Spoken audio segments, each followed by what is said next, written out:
Et il y a un moment particulier aussi où il entend d'une manière qui est différente, c'est-à-dire qu'il entend pour venir nous sauver, nous rencontrer.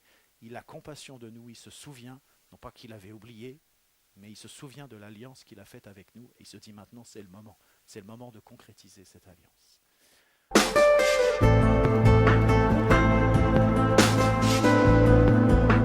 Ce matin, je voudrais vous proposer un petit voyage en Égypte. Ça vous dit? Je ne sais pas si c'est la meilleure destination pour les vacances. Enfin, je suis jamais allé, mais il paraît que c'est joli, que ça vaut la peine quand même. Mais bon, quand on est dans une église et puis qu'on dit Égypte, il y a quelques connotations plutôt négatives, hein. Vous êtes d'accord avec ça? Alors on va aller faire un petit voyage en Égypte, et un petit voyage en Égypte il y a à peu près 3500 ans. Donc c'est à l'époque de Moïse. Et ce qu'on va faire ce matin dans un premier temps, c'est qu'on va regarder les premiers chapitres de l'Exode ensemble. Et sans doute vous vous souvenez, la plupart d'entre vous, même les enfants, c'est des choses qu'on... Enfin, les enfants ils sont partis, donc les plus jeunes. C'est des choses des histoires aussi qu'on enseigne à l'école du dimanche. Et vous savez, il y a eu Joseph qui était en esclavage en Égypte, il est allé là en prison, enfin bref, il y a eu toute une histoire. Mais finalement, il est devenu une source de bénédiction pour tout son peuple, et c'est grâce à lui que le peuple de Dieu a pu être sauvé. Mais là, on se retrouve à peu près 400 ans après, et la situation est un petit peu différente. Parce que le peuple d'Israël, eh bien, il est en esclavage en Égypte. Il y a une servitude euh, pesante qui est mise sur lui, parce que voilà, l'histoire s'est déroulée, et puis bah, au pouvoir, il y a un pharaon qui ne connaît plus du tout Joseph, il ne se souvient plus de ce qui s'est passé. Mais ce qui est intéressant, c'est que pourquoi est-ce que le peuple d'Israël est réduit en esclavage comme ça, à une servitude qui est difficile? Eh bien, la raison, c'est que les Égyptiens, ils ont peur du peuple d'Israël. Et le pharaon dit, mais on va se montrer habile, voilà ce qu'on va faire, on va les réduire en esclavage, parce que maintenant ils sont devenus plus nombreux et plus puissants que nous. Pharaon a cette conscience de ça, et même il se dit, mais si un jour il y a des ennemis qui nous font la guerre, ils pourraient se retourner contre nous, se joindre à nos ennemis, et ce serait la catastrophe pour nous, parce que ce peuple est plus nombreux et plus puissant que nous. Intéressant de voir pour quelles raisons est-ce que le pharaon réduit en esclavage le peuple d'Israël. C'est simplement pour le maîtriser, simplement pour qu'il ne prenne pas conscience de son potentiel, du nombre et de la puissance qu'il a. Alors, il le réduit en esclavage. Et ça va loin, parce que c'est pas seulement qu'il y a une servitude, c'est pas seulement qu'il y a un esclavage, mais il y a une attaque qui est menée contre les enfants, et tous les enfants mâles, tous les garçons, eh bien, sont jetés dans le Nil. Tous les enfants des Hébreux sont jetés dans le Nil. Vous imaginez ce que ça signifie? Enfin, je ne sais pas combien ça représente d'enfants, mais ça doit être un chiffre tout à fait énorme. Et puis, moi, je me disais, mais voilà, quand c'est offert, enfin, c'est comme un sacrifice qui est offert au dieu du Nil. Mais en tout cas, il y a cette volonté d'empêcher que ce peuple eh bien, continue de croître et puis continue de grandir. Alors il y a un épisode juste avant où c'est les sages-femmes qui doivent intervenir, puis finalement elles ne le font pas et le peuple continue d'être encore plus nombreux et plus puissant. Et donc c'est pour ça que le pharaon arrive à cette extrémité que tous les premiers-nés mâles donc, sont jetés dans le Nil. Mais dans ce contexte, chose extraordinaire, eh bien, la naissance de Moïse. Moïse qui 80 ans après va être le sauveur de la nation. Dieu va l'utiliser pour sauver la nation d'Israël. C'est extraordinaire parce que c'est dans ce contexte où tous les enfants sont jetés dans le Nil que la maman de Moïse le met sur une embarcation ô combien fragile. Elle le met sur le Nil et puis il part comme ça et il va être recueilli, ce fameux Moïse, dans la maison même de Pharaon, dans le palais même de Pharaon. C'est là qu'il grandit, c'est là qu'il est élevé. Vous vous rendez compte de ce que Dieu est capable de faire?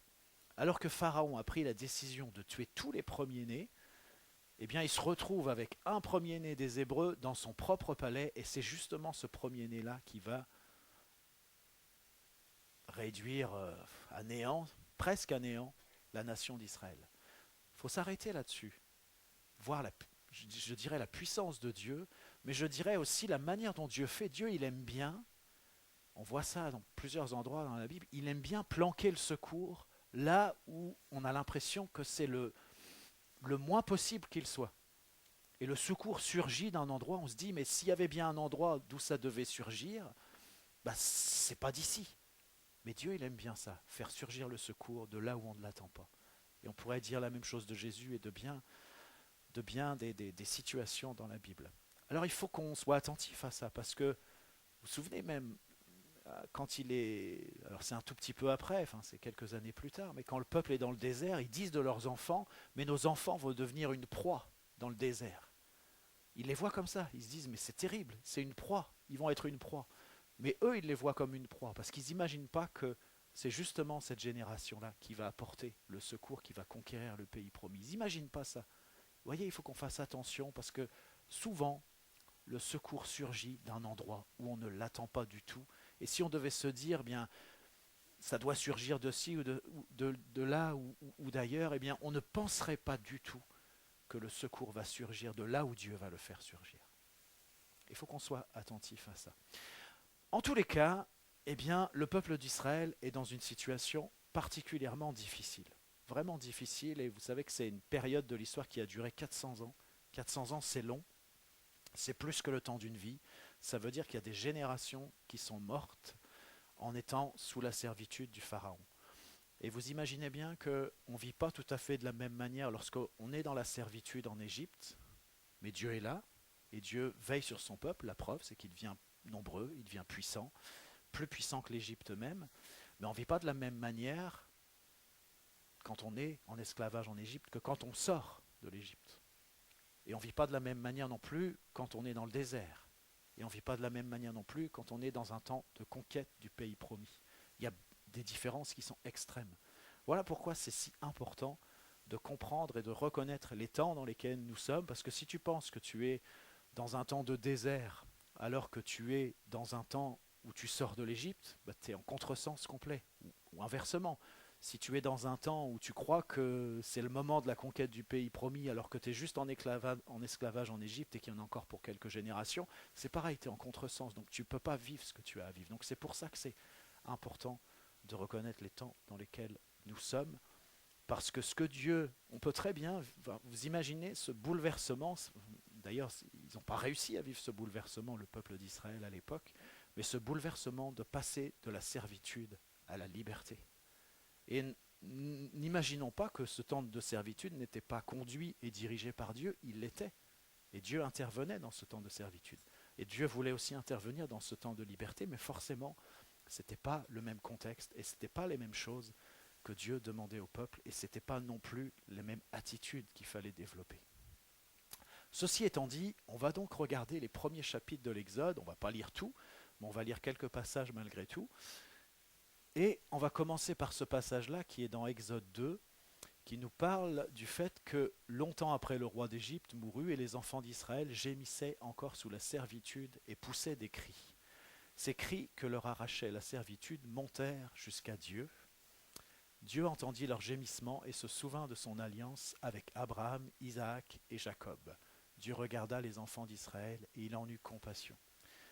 On est à ce moment où Dieu il porte un regard particulier sur son peuple qui est en esclavage. Il entend ce qui se passe, il voit ce qui se passe, et puis surtout il se dit mais voilà, c'est le moment, il faut qu'on intervienne. Il a compassion de son peuple, il se souvient de l'alliance avec son peuple, et c'est ce temps particulier eh bien, où Dieu dit mais voilà, c'est le moment, je vais maintenant intervenir. Et vous vous souvenez, c'est pas juste à ce moment-là que Dieu a décidé les choses, parce que en gros 80 ans avant, il a mis Moïse dans le palais du Pharaon. Donc c'était déjà préparé. C'est pas une impro où tout d'un coup Dieu se réveille et puis dit oh tiens on va faire ça. Non, c'est pas de l'improvisation. C'est préparé longtemps à l'avance. Et c'était déjà préparé bien avant Moïse. Mais ce qui est intéressant, c'est de prendre la mesure, de réaliser que Dieu aussi, il entend nos cris. Il entend quand on gémit, il entend quand c'est compliqué, il entend quand c'est difficile, il le sait. Et il y a un moment particulier aussi où il entend d'une manière qui est différente, c'est-à-dire qu'il entend pour venir nous sauver, nous rencontrer. Il a compassion de nous, il se souvient, non pas qu'il avait oublié, mais il se souvient de l'alliance qu'il a faite avec nous et il se dit maintenant c'est le moment de concrétiser cette alliance.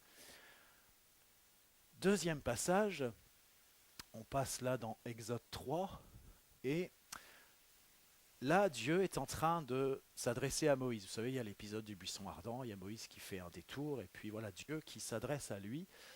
Voilà ce qu'il lui dit. Il lui dit, l'Éternel dit, j'ai vu la souffrance de mon peuple qui est en Égypte, et j'ai entendu les cris que lui font pousser ses oppresseurs, car je connais ses douleurs. Encore une fois, Dieu connaît, il voit ce qui se passe, il est au courant de tout, que ce soit à l'époque, que ce soit maintenant, il est au courant de tout, il voit tout, il mesure tout, il sait exactement ce qui se passe.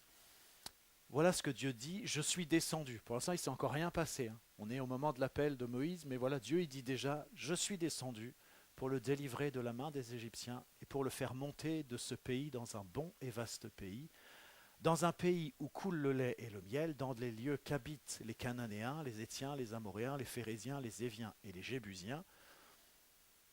Voici les cris d'Israël sont venus jusqu'à moi et j'ai vu l'oppression que leur font souffrir les Égyptiens. Ça se répète, c'est important pour Dieu de préciser qu'il a entendu, qu'il sait. Et voilà ce qu'il dit à Moïse, maintenant va, je t'enverrai auprès de Pharaon et tu feras sortir d'Égypte mon peuple, les enfants d'Israël. Moïse dit à Dieu, qui suis-je pour aller vers Pharaon et pour faire sortir d'Égypte les enfants d'Israël. Et voyez, ce qui est intéressant, enfin sans doute il y a beaucoup de choses qui sont intéressantes, mais c'est que Dieu, il commence déjà à annoncer ce qui va se passer. Il annonce le plan. En réalité, il l'avait déjà annoncé longtemps à l'avance, mais là il commence à rentrer dans les détails, de dire à Moïse, voilà, je suis descendu, voilà ce qui va se passer. Et pourquoi est-ce qu'il explique tout ça à Moïse? Eh bien la première raison, c'est que Dieu appelle Moïse. Il lui dit, mais voilà, c'est toi que j'ai choisi pour aller vers Pharaon, c'est toi. Bon, on ne va pas s'étendre longuement, mais vous voyez déjà la première objection de Moïse. Ben voilà, moi, qui suis-je?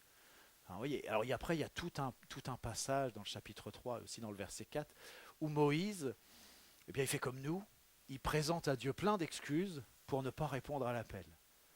Bon, puis même, il y a même un moment où Dieu va se fâcher, après avoir... enfin voilà, c'est intéressant, Dieu se révèle, Dieu donne des consignes, Dieu se fâche, Dieu aussi dit à Moïse que son frère Aaron va venir l'aider, le seconder, qui sera sa voix, enfin voilà. Il y a tout un tas de choses qui se passent, mais c'est intéressant de noter que cet homme, Moïse, que Dieu a planqué dans la maison de Pharaon 80 ans auparavant, c'est le moment de l'appel, c'est le moment d'y aller. Il rencontre Dieu, buisson ardent, ça ne se consume pas, c'est extraordinaire, hein. Dieu lui parle du buisson. Enfin, c'est même encore plus extraordinaire que ça si on lit attentivement le texte, mais on ne va pas rentrer dans ces détails-là. Mais Dieu appelle Moïse. Quelle est la réponse de Moïse, cet instrument que, soi-disant, Dieu prépare depuis 80 ans? Ben, il dit non. Moi, je ne peux pas y aller, je ne sais pas parler, je peux pas, ils ne me croiront jamais, de toute façon, c'est pas possible. Et puis, qui es-tu, toi? Enfin, toutes les objections possibles, j'ai l'impression que Moïse, il les trouve. Et il les dit, il ose les dire à Dieu. Mais on connaît la suite, on sait qu'il va répondre, et on sait à quel point Moïse va être courageux et fidèle. Mais vous voyez, le démarrage, c'est pas top, hein. Il s'en est fallu de peu que ça se termine là, quoi. Mais Dieu avait préparé les choses en avance. On va lire la suite. On est toujours dans le même chapitre, et c'est Dieu qui continue à donner des instructions à Moïse. Il lui dit, voilà, tu vas rassembler les anciens d'Israël, et tu vas leur dire, l'Éternel, le Dieu de vos pères, m'est apparu, le Dieu d'Abraham, d'Isaac et de Jacob. On fait le lien avec tout ce qui s'est déjà passé avant, et on voit bien que Dieu, il a un plan. À dire vrai, le plan, c'est exactement le même depuis le Jardin d'Éden, mais enfin voilà. Donc, c'est vous dire si c'est prévu à l'avance, et même encore avant, puisque Dieu aussi savait les choses à l'avance. Il a dit, je vous ai vu, j'ai vu ce qu'on vous fait en Égypte. Donc ça, c'est ce qu'il doit expliquer aux anciens. Et j'ai dit, je vous ferai monter de l'Égypte où vous souffrez, dans le pays des Cananéens, des Étiens, des Amoréens, des Phéréziens, des Éviens et des Jébusiens, dans un pays où coule le lait et le miel. Ils écouteront ta voix, intéressant, et tu iras, toi et les anciens d'Israël, auprès du roi d'Égypte, et vous lui direz, l'Éternel, le Dieu des Hébreux, nous est apparu. Permets-nous de faire 3 journées de marche dans le désert pour offrir des sacrifices à l'Éternel, notre Dieu. Je sais que le roi d'Égypte ne vous laissera point aller si ce n'est par une main puissante. Vous voyez, le scénario se précise, hein. On est prévenu à l'avance, Moïse est prévenu à l'avance, les anciens vont être prévenus à l'avance, que ça ne va pas être facile. Ça va demander du temps et de la puissance. Verset 20, j'étendrai ma main et je frapperai l'Égypte par toutes sortes de prodiges que je ferai au milieu d'elle, après quoi il vous laissera aller. Je ferai même trouver grâce à ce peuple aux yeux des Égyptiens, et quand vous partirez, vous ne partirez point à vide. C'est intéressant parce que Dieu, eh bien, il explique à Moïse comment ça va se passer. Il lui donne le scénario. Il ne rentre pas dans tous les détails de ce qui va se passer, mais quand même, quand on lit ce qu'on vient de lire, on se dit que c'est quand même assez complet.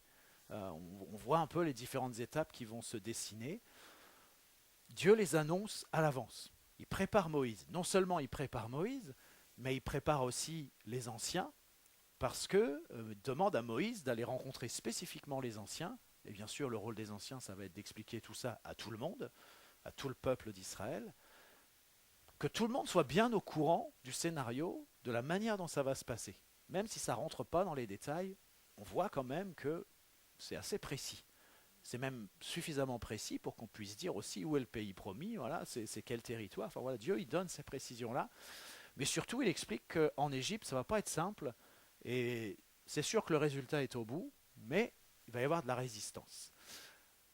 Le passage d'après, effectivement, ce que Dieu a dit à Moïse, eh bien, Moïse a mis au courant Aaron. Aaron est venu à la rencontre de Moïse. Et puis, donc, ils poursuivent leur chemin, et comme Dieu l'a demandé, eh bien, ils assemblent tous les anciens d'Israël. Aaron rapporta toutes les paroles que l'Éternel avait dites à Moïse, c'est lui qui cause, et il exécuta les signes aux yeux du peuple. Et le peuple crut, ils apprirent que l'Éternel avait visité les enfants d'Israël, qu'ils avaient vu leur souffrance, et ils s'inclinèrent et se prosternèrent. Peut-être je vous précise que les signes, vous savez, c'est quand Moïse jette son serpent, quand il met la main dans son sein, il y a une espèce de lèpre blanche qui ressort.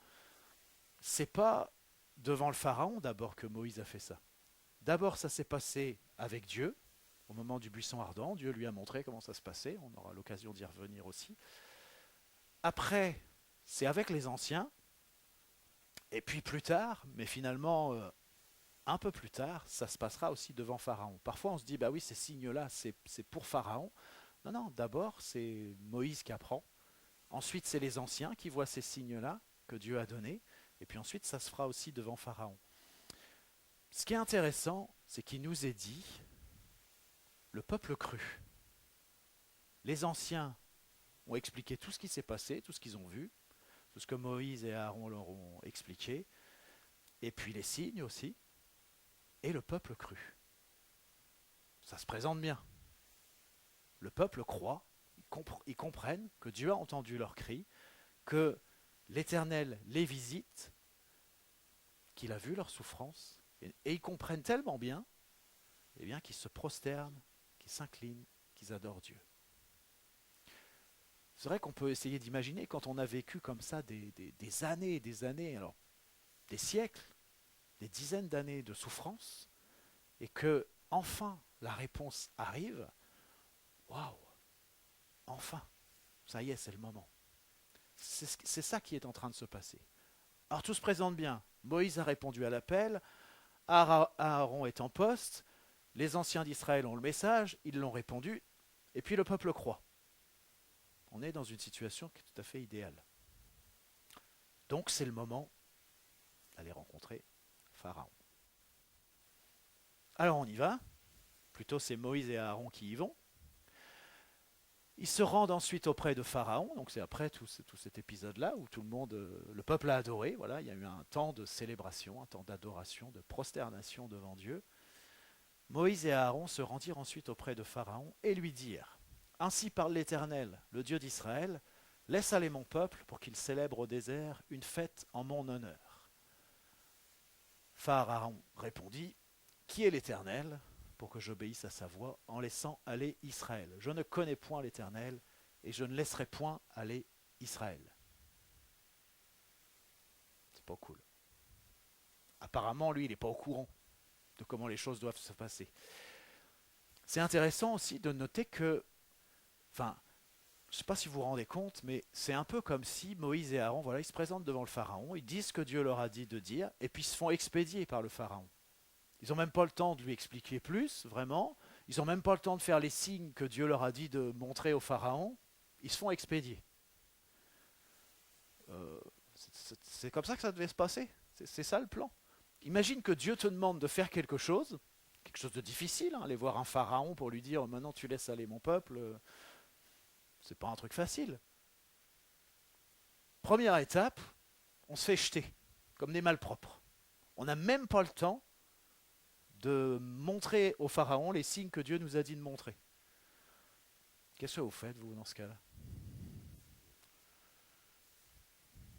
Si Dieu vous demande d'aller voir quelqu'un, peut-être vous vous dites, bah ouais, voilà, j'ai un message à délivrer de la part de Dieu. Peut-être qu'on est content, peut-être qu'on est fier, peut-être c'est difficile, mais on prend son courage à deux mains, on y va, parce qu'on se dit, bah Dieu a parlé, ça va bien se passer. Il y a quelque chose qui va se passer, c'est obligé. Bah oui, il y a quelque chose qui se passe, c'est qu'ils se font jeter comme des malpropres. C'est ça qui se passe. Peut-être que à la place de Moïse et Aaron, on se dit, bon, on va arrêter là les frais, on s'arrête là, il y a quelque chose qui marche pas. Euh, il faut peut-être aller ailleurs. Moïse aurait pu retourner, voilà, je ne sais pas, dire à Aaron, bah écoute, on se sépare, c'est bon, la mission est terminée. C'est pas tout à fait comme ça que ça se passe, ça s'empire encore. Ça s'empire encore, pourquoi? Parce que le pharaon, il se dit, mais qu'est-ce que c'est que ces Hébreux? Il les traite même de paresseux. Vous imaginez, ils sont en train de trimer et il les traite de paresseux. Mais ce qui est le plus terrible, c'est qu'ils étaient déjà sous une servitude qui était dure, et la servitude va être encore plus dure. C'est-à-dire que les matières premières qui leur étaient fournies pour faire des briques, et ben maintenant on ne leur fournit plus, c'est eux qui doivent aller les chercher. Ça veut dire que leur situation qui était déjà très difficile, elle devient encore plus difficile. Je ne sais plus si j'ai mis un passage qui parle de ça. Je veux bien le passage suivant, comme ça on va regarder. Alors le passage suivant, justement, dans ce contexte qui est extrêmement difficile, ça se durcit terriblement. Eh bien, il y a des commissaires. Les commissaires, c'est aussi des juifs qui sont chargés d'encadrer donc leurs frères dans le travail pour que ça se passe au mieux. C'est pas facile comme position, à mon avis, d'être ceux qui encadrent l'esclavage quand on est frère de sang, pour le dire comme ça. C'est un peu bizarre comme fonctionnement d'ailleurs, mais c'est un peu pervers. Mais pardonnez-moi peut-être la comparaison, mais souvent dans les camps de concentration, c'était la même chose. Ceux qui encadraient ceux qui devaient bosser, eh bien, ce n'étaient pas des nazis, c'était des prisonniers aussi. Là, on est un peu dans un contexte comme ça. Il y a un système assez pervers. Mais ces commissaires, ils ont quand même un accès au pharaon un peu privilégié, si on peut dire ça comme ça. Et ils prennent leur courage à deux mains pour aller le voir, pour dire mais non, ça va pas, on peut pas continuer comme ça, c'est pas juste. Voilà ce qui se passe. Les commissaires des enfants d'Israël allèrent se plaindre à Pharaon et lui dire pourquoi traites-tu ainsi tes serviteurs? On ne donne point de paille à tes serviteurs et on nous dit faites des briques et voici tes serviteurs sont battus comme si ton peuple était coupable. Pharaon répondit vous êtes des paresseux, voilà pourquoi vous dites allons offrir des sacrifices à l'Éternel. Peut-être je m'arrête un instant sur ce mot paresseux. Parce que parfois on est à bloc, et puis qu'est-ce qu'on entend? Qu'on est paresseux. Ça, c'est l'adversaire, il aime bien faire des trucs comme ça, c'est-à-dire appuyer à l'endroit où ça fait vraiment mal, parce que toi tu sais que dans ce domaine-là, voilà, vraiment tu pourrais pas faire plus, mais là il dit mais non, mais ça va pas du tout, mais alors pas du tout. Vous voyez, c'est intéressant de voir que, et c'est déstabilisant, parce que ça doit être terrible d'être dans des conditions de travail, d'esclavage qui sont si dures, et en plus de s'entendre dire qu'on est paresseux. Ça doit être particulièrement difficile d'entendre ça, mais vous voyez, l'adversaire, c'est toujours les mots qui tuent. Là, il sait dire les mots, la phrase qui va te mettre en l'air. Ça, il sait faire ça, et il le fait. Il faut être prévenu de cela. Donc vous êtes des paresseux, voilà. Maintenant, allez travailler, on ne vous donnera point de paille et vous livrerez la même quantité de briques. C'est ce qu'on expliquait aussi tout à l'heure. Les commissaires des enfants d'Israël virent qu'on les rendait malheureux en disant vous ne retrancherez rien de vos briques chaque jour la tâche du jour. Là, il n'y a pas moins de travail, il y a autant de travail, mais avec des conditions qui sont plus difficiles. En sortant de chez Pharaon, tiens, les commissaires rencontrèrent Moïse et Aaron qui les attendaient. C'est curieux ça. Enfin, moi je trouve que c'est curieux. Ça veut dire quoi? Ça veut dire que Moïse et Aaron, ils savent que les commissaires, ils font une démarche auprès de Pharaon. Ils sont là je sais pas, un petit peu en cachette, ils attendent. pour savoir quel est le résultat de cette démarche. Je ne sais pas, peut-être qu'ils se disent, mais voilà, peut-être que Dieu va intervenir au travers des commissaires. Enfin, ils attendent, manifestement, ils attendent quelque chose de cette démarche. Ils se disent, mais peut-être, voilà, c'est peut-être comme ça que ça va fonctionner. C'est un peu bizarre, parce que c'est bien, Dieu a bien dit à Moïse, c'est toi qui vas y aller, c'est toi que j'appelle, c'est toi qui vas faire, avec ton frère Aaron. Mais voilà, ils sont là, ils attendent, il y a une attente de quelque chose qui pourrait se passer avec ce rendez-vous entre le Pharaon et les commissaires. Voilà ce qu'ils disent, les commissaires, ils font leur rapport, voilà ce qu'ils disent à Moïse et à Aaron, que l'Éternel vous regarde et qu'il juge. Vous nous avez rendus odieux à Pharaon et à ses serviteurs, vous avez mis une épée dans leurs mains pour nous faire périr. Tac, prends ça. Vous imaginez la situation? Vous êtes fait jeter comme un malpropre de Pharaon, et puis les gens qui croyaient vraiment que Dieu intervenait, voilà, qu'il y avait des signes, tout ça, eh bien, ces mêmes personnes-là, parce que derrière les commissaires, il y a tout le peuple, comme derrière les anciens, il y avait aussi tout le peuple, derrière les commissaires, il y a tout le peuple, et voilà ce qu'ils disent à Moïse. C'est incroyable ce que tu nous as fait, tu nous as mis dans un pétrin terrible, mais voilà, il se fait jeter là aussi. Moïse se fait jeter. Clairement, il se fait jeter. Qu'est-ce que Moïse fait? Il va voir Dieu. Et il s'adresse à Dieu et lui dit, Moïse retourna vers l'Éternel et dit, Seigneur, pourquoi as-tu fait du mal à ce peuple? Pourquoi m'as-tu envoyé? Là aussi, ça aurait pu s'arrêter là. Mais c'est quand même curieux, vous ne trouvez pas? Que Moïse, connaissant le scénario, que les anciens et le peuple, connaissant le scénario, réagissent comme ça. Parce que finalement, si on veut être un peu attentif dans ce que Dieu a dit, tout le monde est prévenu que ça va être compliqué, tout le monde est prévenu que ça va être difficile, tout le monde est prévenu qu'il va falloir que Dieu manifeste sa puissance. On sait que ça va être compliqué, le scénario est connu. Mais bien que le scénario soit connu, eh bien, le peuple et Moïse lui-même, et Moïse, bien sûr, avait beaucoup plus de détails que tout le monde. C'est lui qui a vu le buisson ardent, c'est lui qui a rencontré Dieu, c'est à lui que Dieu a parlé. Eh bien, Moïse lui-même, il ne comprend pas. Il se dit, mais pourquoi as-tu fait du mal à ce peuple? Pourquoi m'as-tu envoyé?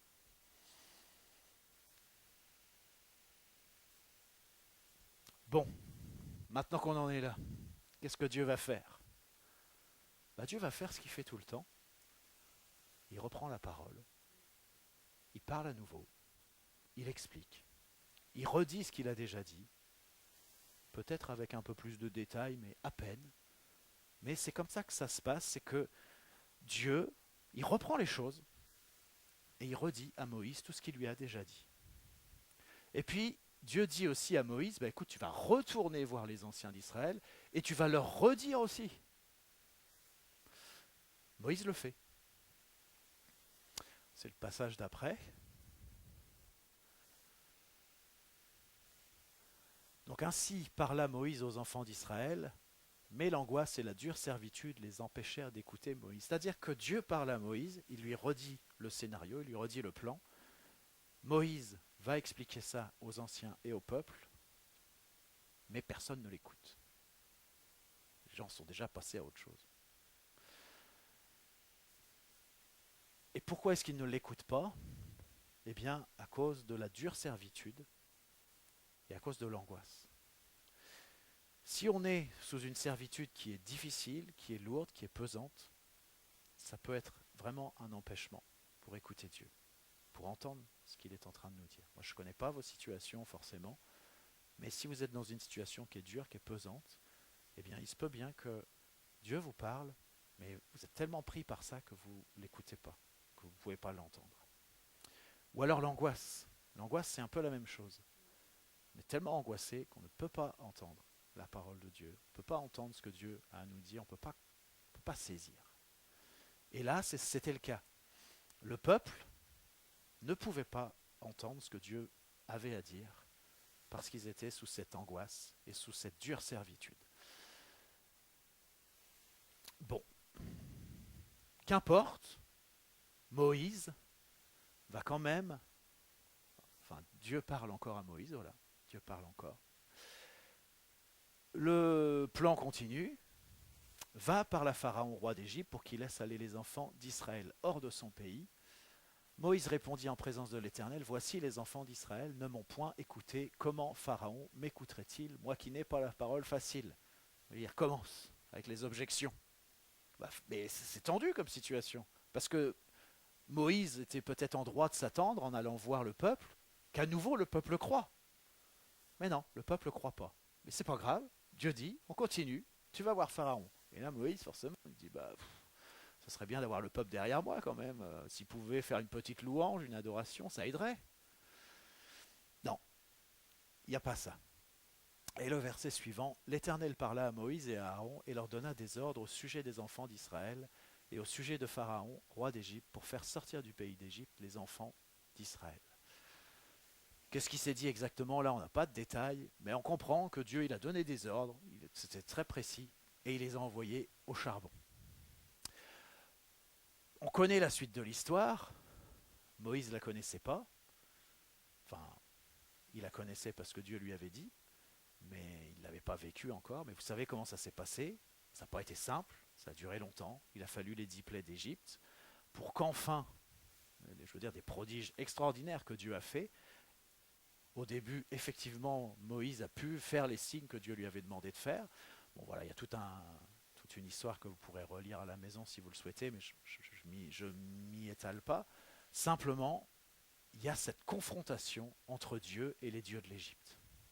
Et c'est une confrontation spirituelle, avant tout. C'est spirituel ce qui est en train de se passer. C'est Dieu qui se lève, qui vient, qui attaque, parce qu'il veut que son peuple soit libéré.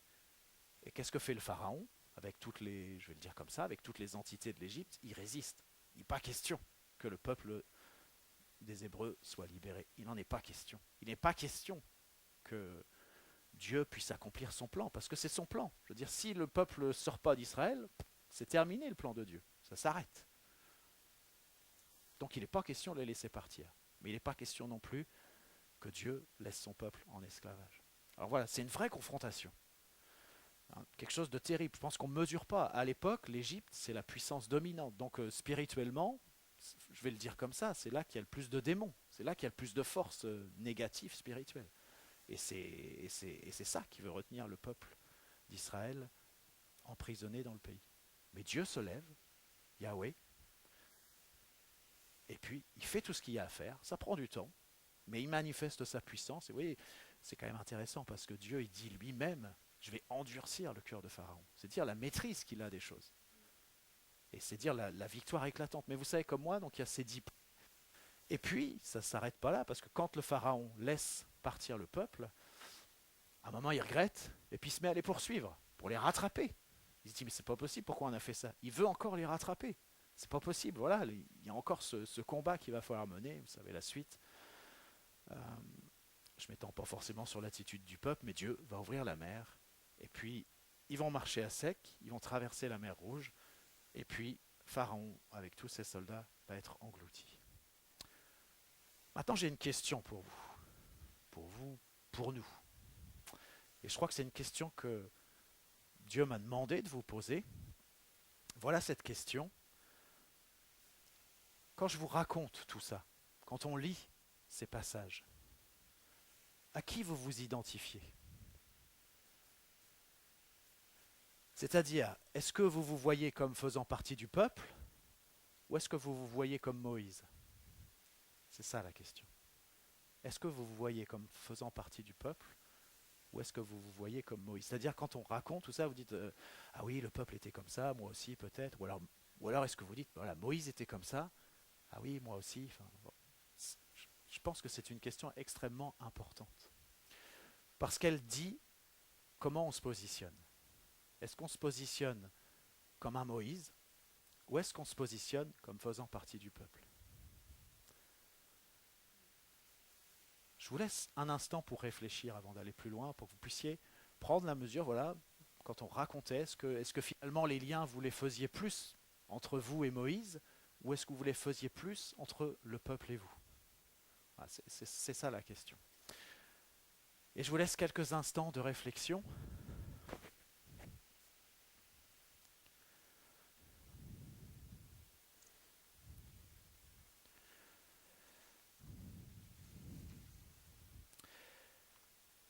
Et je vous pose cette question-là, enfin je vous la pose parce que Dieu m'a mis à cœur de vous la poser.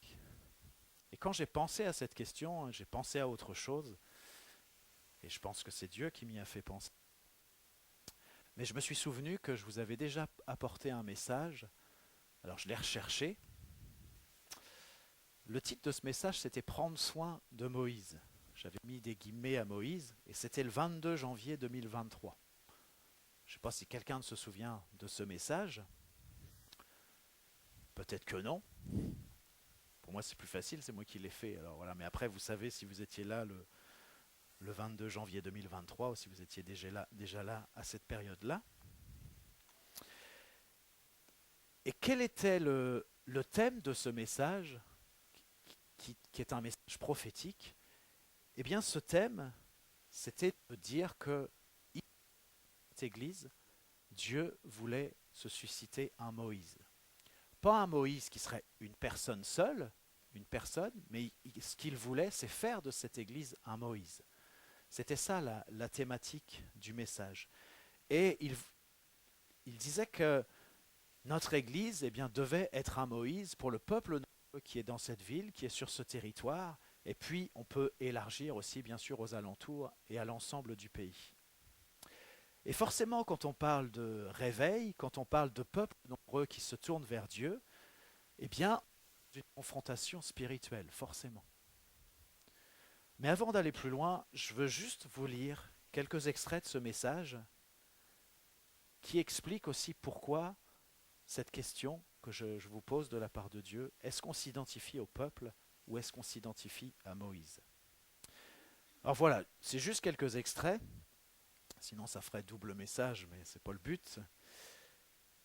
Il y a dans cette ville un peuple nombreux et un pharaon qui veut retenir captif ce peuple nombreux.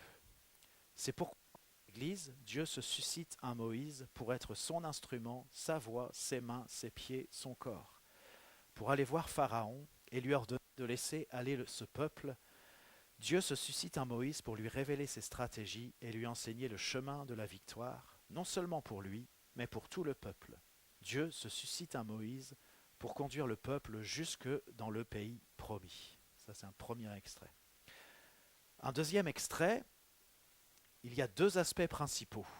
Le premier, c'est l'importance, la nécessité d'accepter cette identité, de s'en revêtir, d'entendre et de répondre à cet appel. C'est seulement de cette manière, avec cette perspective, cette position, cette responsabilité que prend sens tout ton parcours jusqu'à aujourd'hui, jusqu'à la manière dont Dieu veut maintenant t'utiliser. Il y a ici des considérations d'agenda et un apprentissage pour mener les combats et remporter les batailles à la façon de Dieu en étant pleinement conduit par lui. Et le deuxième aspect principal, c'est comprendre et accepter qu'il va y avoir de la résistance et mener la bataille jusqu'au bout sans se décourager, jusqu'à l'accomplissement, jusqu'au plein accomplissement. Et le troisième extrait, il y a un titre, c'est Se laisser enseigner par le miraculeux. Lorsqu'on lit les 10 premiers chapitres de l'Exode, on se rend compte que Dieu parle beaucoup à Moïse. Il lui répète plusieurs fois la même chose. Il lui explique comment ça va se passer. Il lui donne des instructions. C'est même étonnant la manière dont Dieu prend soin de parler encore et encore avec Moïse. Et puis j'avais noté, c'est un peu comme ici, Dieu se répète beaucoup, il nous donne beaucoup d'explications.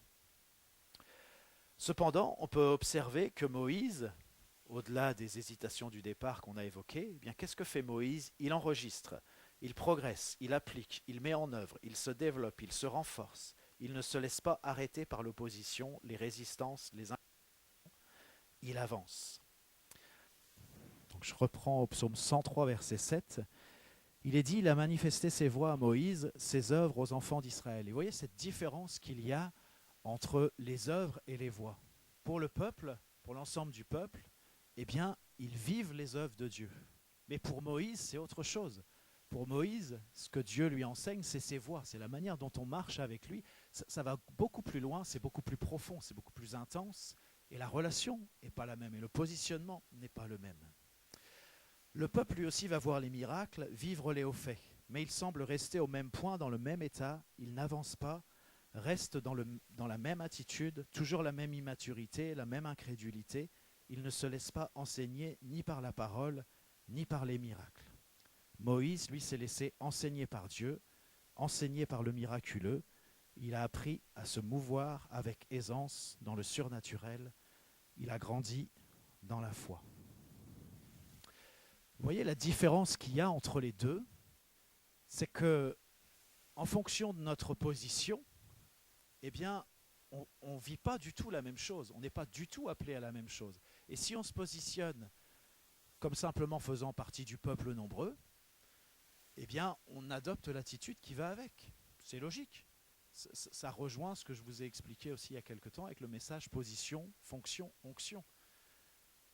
Si on adopte une position, un rôle qui n'est pas le nôtre, eh bien, on ne peut pas accomplir notre fonction et on ne peut pas vivre non plus l'onction qui va avec. Si Moïse s'était dit, non mais moi, je me retire de tout ça, je vais juste être quelqu'un dans le peuple comme les autres, il ne se serait rien passé, parce que Dieu n'aurait pas pu l'utiliser comme il voulait l'utiliser. Et de la même manière, si nous, on n'adopte pas la bonne position que Dieu nous demande d'adopter, eh bien, ça bloque. Il ne peut rien se passer de ce que Dieu veut faire. Parce que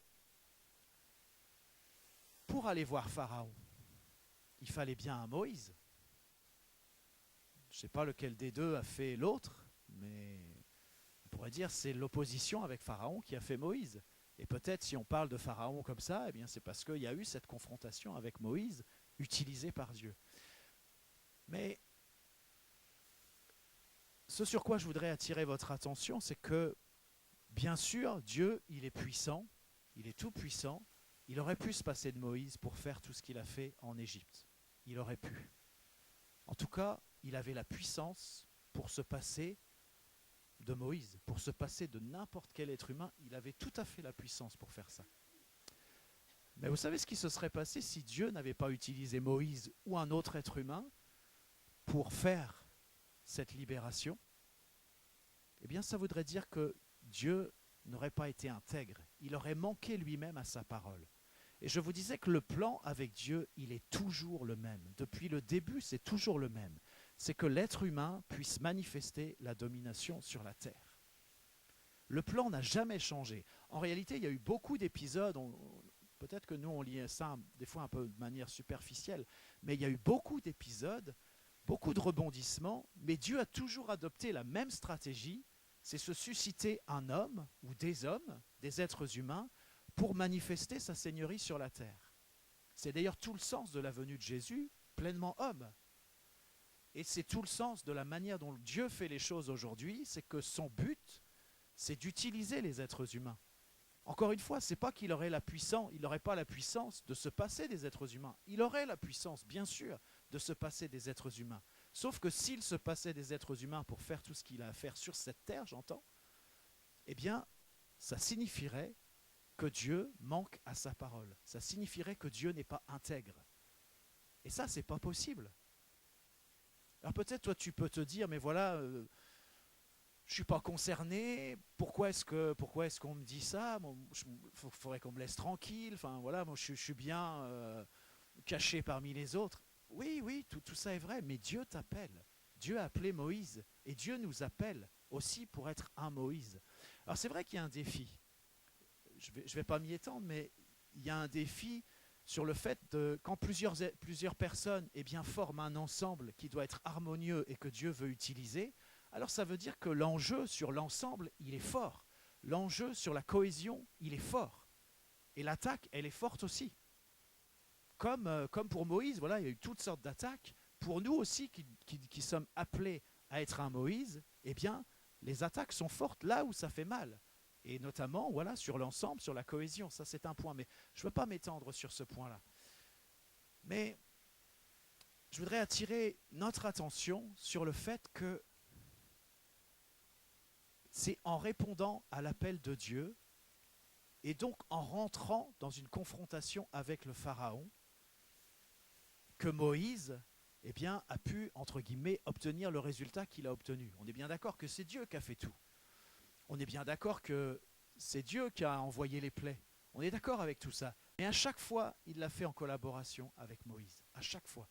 Il y a une forme de collaboration bien sûr, c'est Dieu qui fait. Et parce que Moïse, il n'a pas du tout le pouvoir d'envoyer des plaies. Moïse, il n'a pas du tout le pouvoir que le peuple soit libéré. C'est Dieu qui le fait. Mais Dieu ne le fait pas tout seul. Il s'est suscité un homme, il se suscite une église. Et ça veut dire que la confrontation, on ne peut pas y échapper. On peut toujours chercher à échapper à la confrontation avec le pharaon. Je sais bien qu'on n'est pas en Égypte, il n'y a pas de pharaon ici. Mais en tout cas, on peut penser échapper à la confrontation avec les autorités qui tiennent les territoires dans lesquels nous sommes. Mais en réalité, d'une manière ou d'une autre, eh bien, Dieu nous appelle pour mener ces combats-là. Et c'est pour ça qu'il a besoin de nous comme un Moïse. Mais c'est pour ça aussi que si on ne réalise pas alors je vais dire qu'on est des Moïse, vous comprenez ce que j'essaie de dire, ce que je veux simplement dire, c'est que Dieu ne va pas utiliser une personne parmi nous pour dire c'est toi qui vas faire. Non, non, il va utiliser un ensemble. Moi, je ne sais pas combien il y a de personnes dans cet ensemble. Est-ce qu'il y en a 5, est-ce qu'il y en a 10, est-ce qu'il y en a 15, il y en a 20, je ne sais pas. Ceux qui entendent l'appel, ceux pour qui se disent mais oui, mais moi ça me parle, moi j'en suis. Ben, je pense que c'est cela.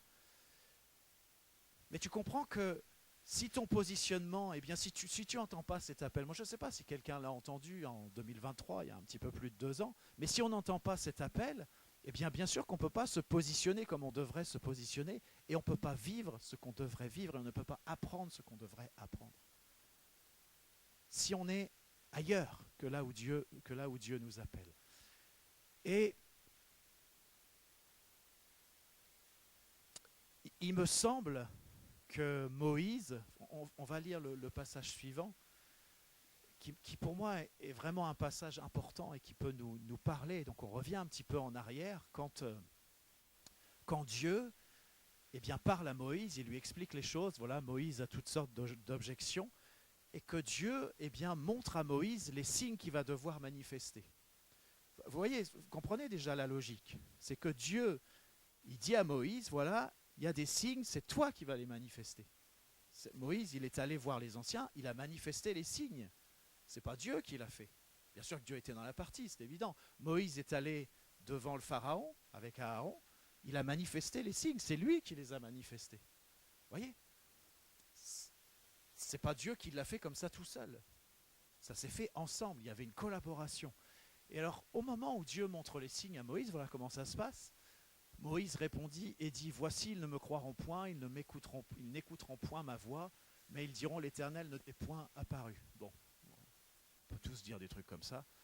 Ça, on est capable, on peut faire comme Moïse sur cet aspect-là. Voilà ce que dit Dieu. L'Éternel lui dit, qu'y a-t-il dans ta main ? Il répondit, une verge, donc le bâton que Moïse avait dans sa main. L'Éternel dit, jette-le par terre. Il la jeta par terre et elle devint un serpent. Moïse fuyait devant lui. L'Éternel dit à Moïse, étends ta main et saisis-le par la queue. Il étendit la main et le saisit, et le serpent redevint une verge dans sa main. C'est là, dit l'Éternel, ce que tu feras, afin qu'ils croient que l'Éternel, le Dieu de leur père, t'est apparu, le Dieu d'Abraham, le Dieu d'Isaac et le Dieu de Jacob. Et vous voyez, c'est le premier signe, ça. Mais quand Dieu dit à Moïse, jette ton bâton, et que ce bâton devient un serpent, qu'est-ce que fait Moïse ? Il se sauve, il prend la fuite. Et je crois que c'est vraiment notre attitude. Parce que pour moi, ce moment-là, c'est un moment clé dans la vie de Moïse. Pour moi, ce moment-là, c'est le moment où Moïse va entrer dans le surnaturel. C'est le moment pour lui où personnellement, en collaboration avec Dieu, il entre dans le surnaturel. Peut-être vous allez me dire, bah oui, mais il y a déjà eu le buisson ardent, Dieu lui a parlé, il a fait un détour, tout ça. Oui, oui, c'est vrai, il y a déjà eu pas mal de choses, et notamment le buisson ardent. Mais le buisson ardent, Moïse s'approche.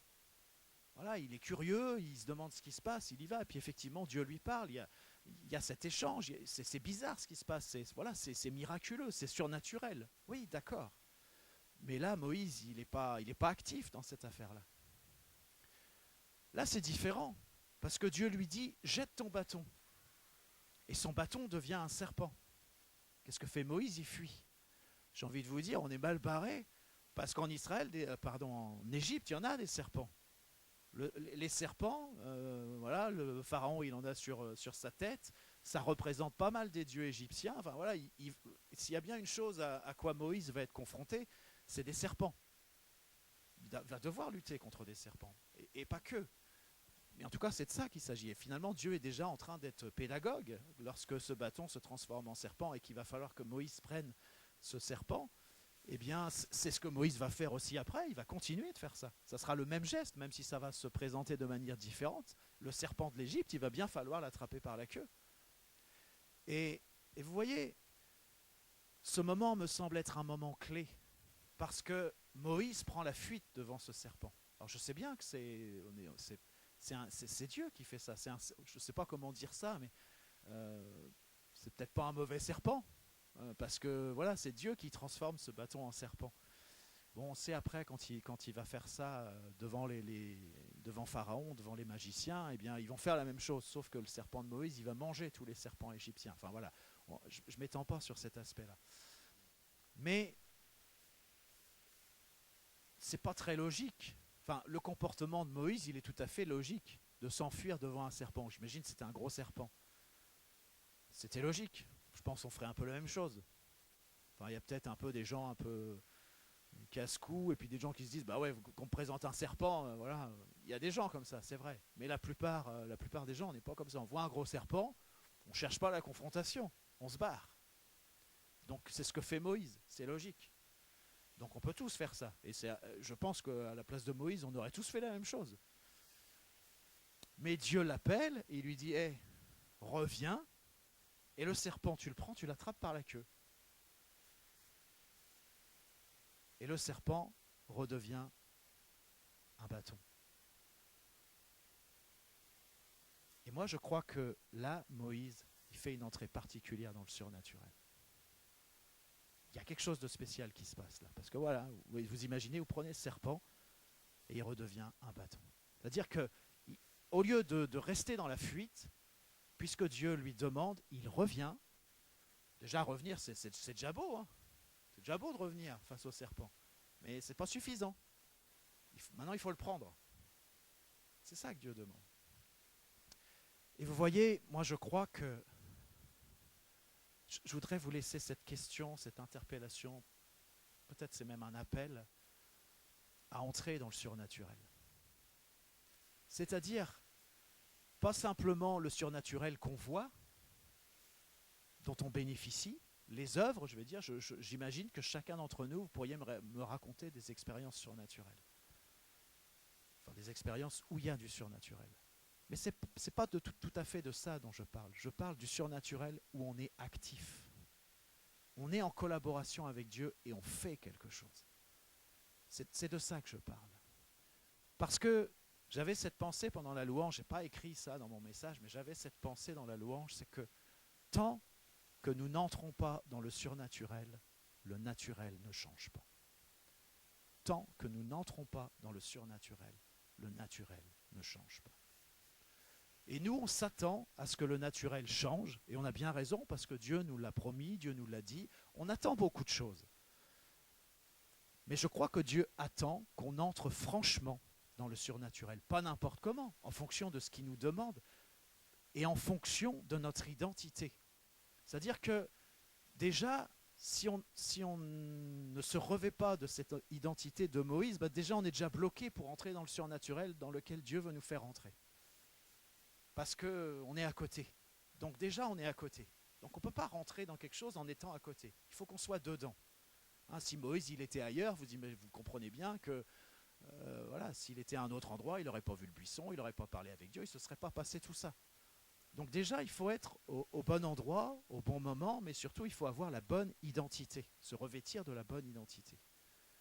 Et ensuite, eh bien, il y a cette entrée dans le surnaturel. Peut-être vous allez me dire, mais depuis le temps que je suis chrétien, j'ai déjà vécu beaucoup de choses surnaturelles. Oui, peut-être. Ou peut-être pas. Peut-être pas tant que ça. Moi, je crois que nous sommes appelés dans une autre dimension. Nous sommes appelés à vivre autre chose. Si tu as déjà vécu des expériences où tu te dis, mais oui, c'est du surnaturel, ben écoute, tant mieux.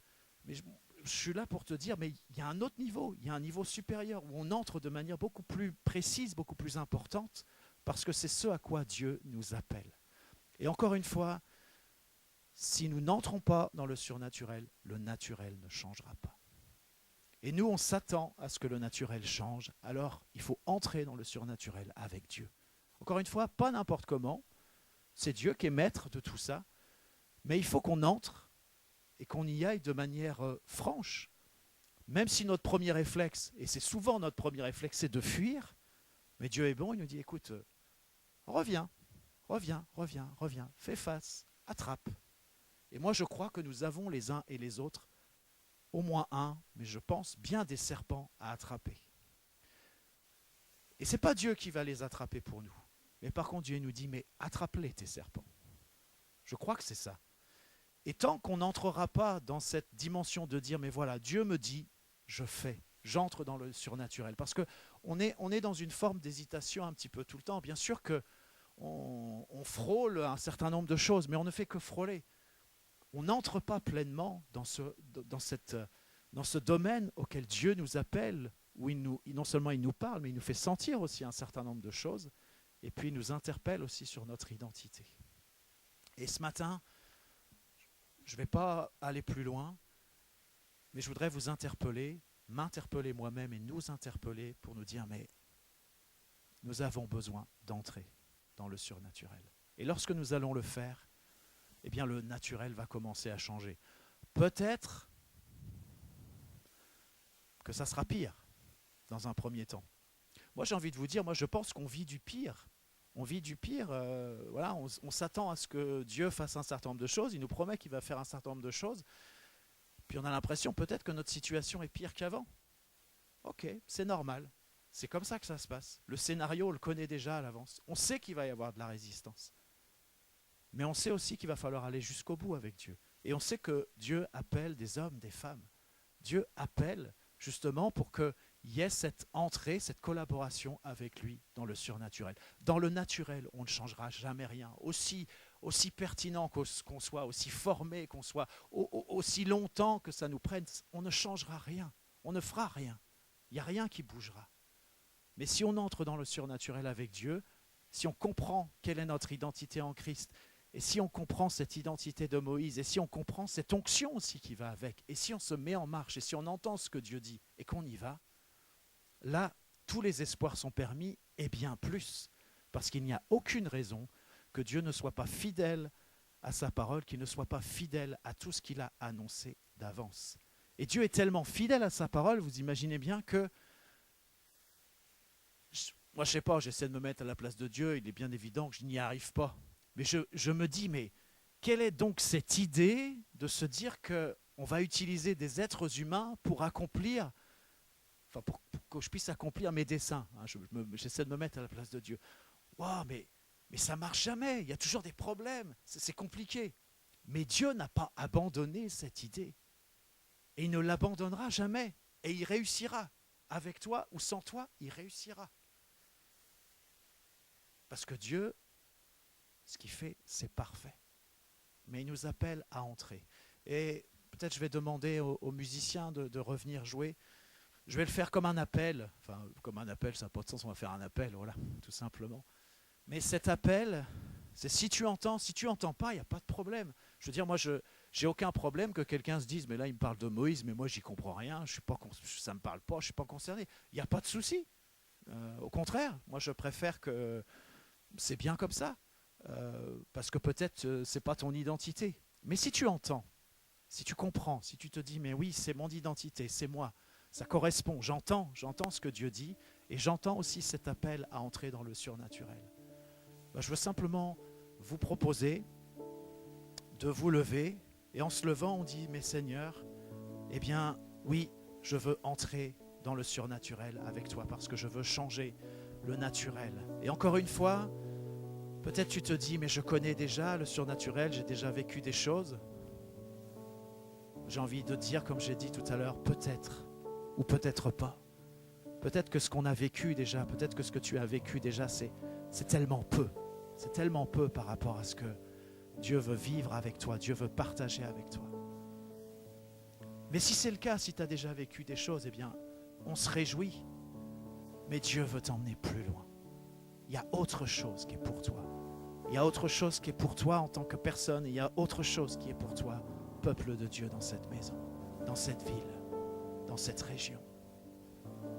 Voilà, si tu entends l'appel et si tu veux dire au Seigneur, mais oui Seigneur, je veux entrer dans le surnaturel. Je ne veux pas fuir comme Moïse a pu faire dans un premier temps. Mais si j'ai fui, eh bien j'ai fui et je crois qu'on a tous fui de bien des manières. On a fui. Mais ce matin, on veut arrêter cette fuite et on veut revenir. Reviens, reviens, reviens. Et les serpents que tu dois attraper, attrape-les, prends-les. Prends-les pas comme ça, n'importe comment, mais prends-les parce que Dieu te demande de les prendre. Et là où il y a des adversaires, là où il y a de l'opposition, eh bien tu es au bon endroit. Parce que c'est là que Dieu t'appelle. Pour qu'il y ait un Moïse, il fallait qu'il y ait un Pharaon. Et c'est parce qu'il y a un Pharaon que Dieu avait préparé un Moïse. Alors ne dis pas, non, il n'y a pas de Pharaon. Oui, il y a un Pharaon. Il y a un Pharaon qui retient le peuple asservi. Mais toi, tu es appelé. Tu es appelé pour libérer ce peuple. Et si le peuple n'entend pas, qu'importe. Il faut juste que Moïse entende. Et il faut juste que Moïse aille. Il faut juste que Moïse fasse avec Dieu. Et si tu te dis, j'en suis, je fais partie de ce Moïse, eh bien, lève-toi. Et puis prends ce temps pour dire à Dieu, j'entends ton appel. Et je demande pardon pour la fuite, mais je reviens maintenant. Et je suis prêt à entrer avec toi.